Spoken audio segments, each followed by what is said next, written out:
বেতন পাচ্ছে, ইউনো মহোদয় বেতন দিচ্ছে, এর আর কি সাক্ষাৎকার দেবো? আমার কোনো সাক্ষাৎকার নাই। আচ্ছা, এ ব্যাপারে আমার কোনো কথা নাই।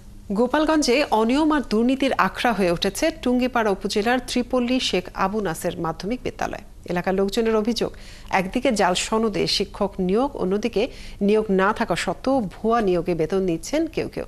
আবার প্রধান শিক্ষকের দাপটে কোনো অভিজ্ঞতা ছাড়াই সহকারী প্রধান শিক্ষক নিয়োগের অভিযোগ রয়েছে।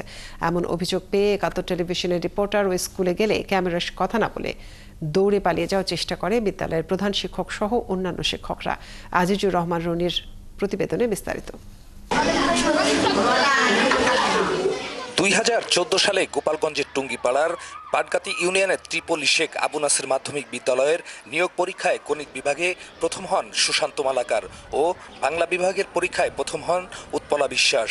২ বছর পর ২০১৬ সালে একটি সরকারি প্রাথমিক বিদ্যালয়ে চাকরি হওয়ায় এই স্কুলটি ছেড়ে যান উৎপলা। এরপর অন্য শিক্ষক দিয়ে নেওয়া হতো বাংলা ক্লাস, কিন্তু প্রধান শিক্ষক এলাকার আওয়ামী লীগের প্রভাবশালী নেতা হবার সুবাদে ২০২২ সালে একটি ভুয়া নিয়োগ তৈরি করে নিয়োগ দেয় সুতৃষ্ণা নামের এক শিক্ষিকাকে, কিন্তু কখনোই তাকে স্কুলে আসতে দেখা যায়নি। অভিযোগ রয়েছে এই বিদ্যালয়ের শিক্ষিকা শেফালি রানী, ধর্মশিক্ষক আব্দুল কাদের জাল সনদ দিয়ে চাকরি নিয়েছেন। অন্যদিকে অভিজ্ঞতা না থাকা সত্ত্বেও সহকারী প্রধান শিক্ষকের দায়িত্ব পালন করছেন অনিল কৃষ্ণ বিশ্বাস। এখন বিষয়টি তদন্ত সাপেক্ষে বিচার চায় শিক্ষক শিক্ষার্থীরা।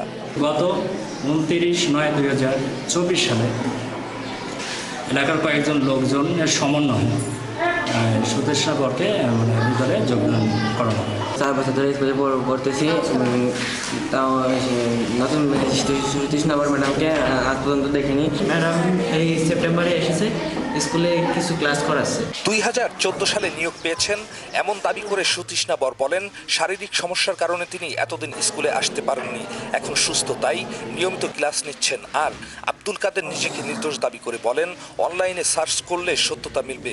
অন্যদিকে ধর্মশিক্ষক আব্দুল কাদের ও প্রধান শিক্ষক মৃণাল কান্তি ৭১-এর ক্যামেরা দেখে দৌড়ে পালিয়ে যাওয়ার চেষ্টা করে। বেতন পাচ্ছে, ইউনো মহোদয় বেতন দিচ্ছে, এর আর কি সাক্ষাৎকার দেবো? আমার কোনো সাক্ষাৎকার নাই।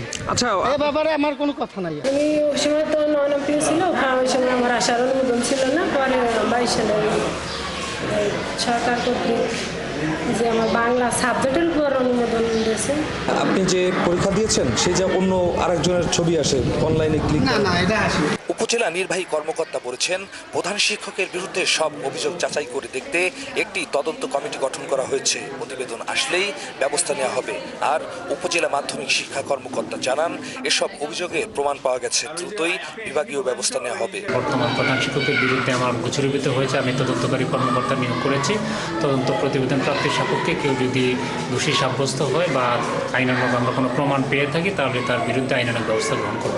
যখনই একটা স্কুলের অভিযোগ হয়, এটা প্রধান শিক্ষকের সাথে ওতপ্রোতভাবে জড়িত থাকে, এটা স্বাভাবিক। এটা সে নাই সে কথা বলা যাবে না। বিদ্যালয়টি ১৯৯৮ সালের ১ জানুয়ারি প্রতিষ্ঠিত হয়। আজিজুর রহমান রনি, ৭১, গোপালগঞ্জ।